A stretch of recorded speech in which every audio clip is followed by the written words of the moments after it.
Hey guys, today I'm going to be showcasing my Red Dragon Archfiend deck profile that features 20 hand traps, so it's pretty good into the Infinite Forbidden format when hand trap wars are king. First off, we're going to be playing 3 Soul Resonator. It doesn't need an explanation. If someone's playing less than 3, hit him over the head. 3 Stone Sweeper. Some people play it at 2. I prefer it at 3 because it eats an Ash if you already have Soul, and yeah, it's very good. Good extender, can search vision, can search resonate or sync on resonator, so it's all around great. 3 Bone Archfiend. Some people cut this to 2 or 1. I think that's incorrect because this plus soul's insane. You know, Earthbound plus bone, vision plus bone. Bone by itself is a 1-card combo, although fragile, still a combo. 3 vision. For the longest time, I just had this card at 2 because 2 is what's required for some of the combos. But a third one does come up sometimes. So, and also opening it helps you be an Imperm or Veiler or even Mourner on your Rising Dragon. Because if they interrupt your Rising Dragon and you don't have a way to extend, you're kind of SOL. So those cards are pretty nice. 1 Synchron. I wasn't playing this. You can cut it if you want to make the deck an even 40. Because right now it's at 44, 45, I believe. So you can cut this, but I like it. Because you can Rising Dragon, summon it out, make the level 7 to destroy a card, link, and then vision back. Vision plus a 7 makes it 9, so you can pop a card while still going on Abyss. 1 Resonator, because it's required for the combo. You could, in theory, cut this card, cut like a Vision and the Synchron, but I think having more engine is good. Obviously, you don't want to draw it, but if you draw this in bone, you can pitch off bone, so it's not the end of the world. 1 Lotus King. Lotus King, Flame Crime. I would play 2 if I had to. 3 is kind of iffy, because if you open this and this, they don't make anything.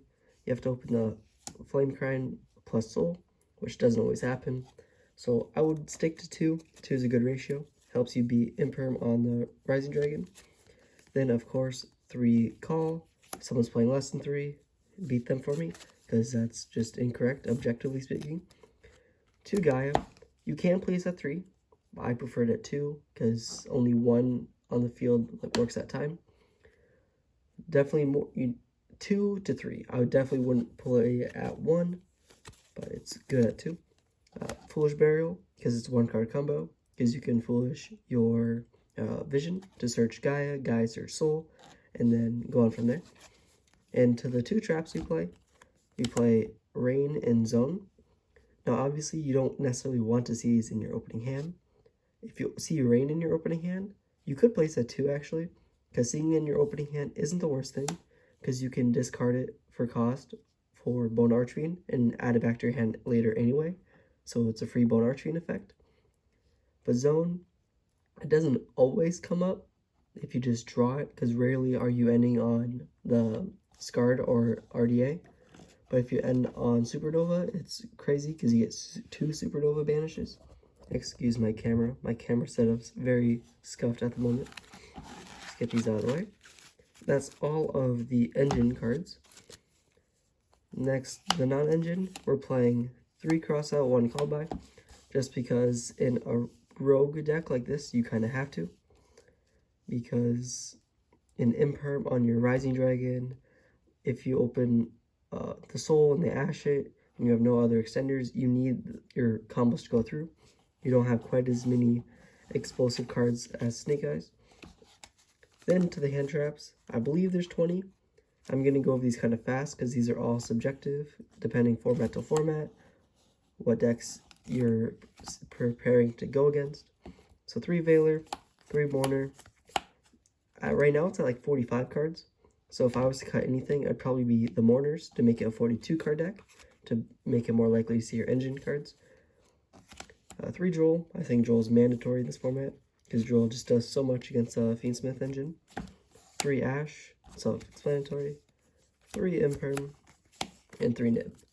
Nib might not always be the best if you draw it by yourself, so you could cut like the Nibs, cut the Mourners, and go for more engine, like more Flame Crimes, another Gaia, more Synchron Resonators, just to try to push through more. But I think Nibiru and Mourner, like, you just want to see as much interruption as possible. 3, Rising. Of course, the third one doesn't always come up, but unless you have a really good reason why, I would definitely try to keep the 3. 2, Abyss, because 2 does come up sometimes, and Abyss is what you're ending on a lot of the times, so it's very good. You want to have at least 2.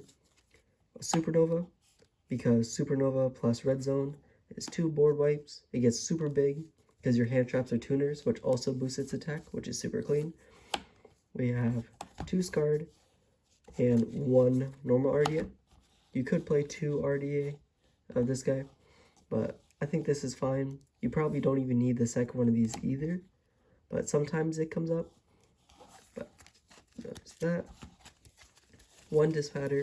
We're not playing the Uvaloop, obviously, which I'm going to explain now, because Uvaloop, if you open like a 2-card combo, like the Bone and the Crimson Resonator, but you only play 1 Crimson because it's a brick by itself, and I would rather open a hand trap than Uvaloop any day of the week, and having Uvaloop in the deck doesn't make it all that much better, because there's almost no chance in hell that your full combo is going off anyway because of interruptions, hand traps, playing into a board.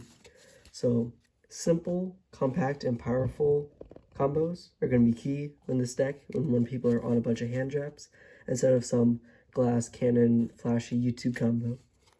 The one level 7 I was telling you about, I'm not going to attempt to pronounce the name, because you can go Rising, summon Synchron, use those 2 to make this, excuse my stutter, destroy a card, Synchron, add back Vision, Vision plus this is Abyss.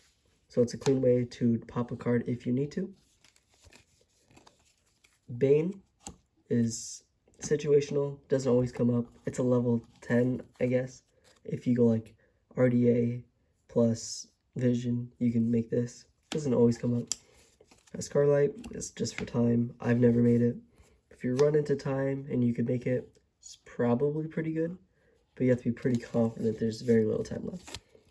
These 2 cards can be really anything.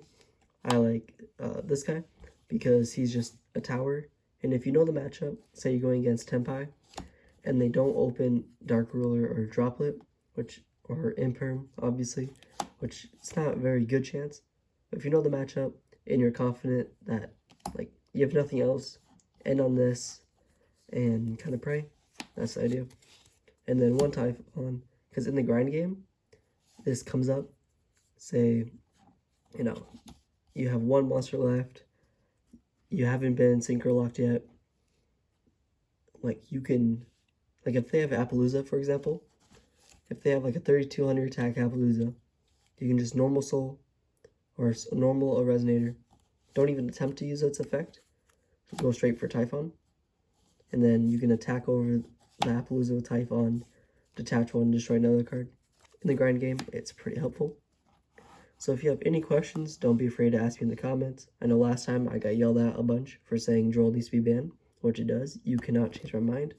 Droll and Shifter are cancer. Nobody likes those cards. Nobody likes using those cards because it's very unfulfilling. Oh, I drolled and shifted my opponent. Now they can't play the game. Yeah, it's not fun for anyone. So that is my Red Dragon Archfiend deck profile for this format. Let me know what you guys think in the comments, and I'll see you in the next one.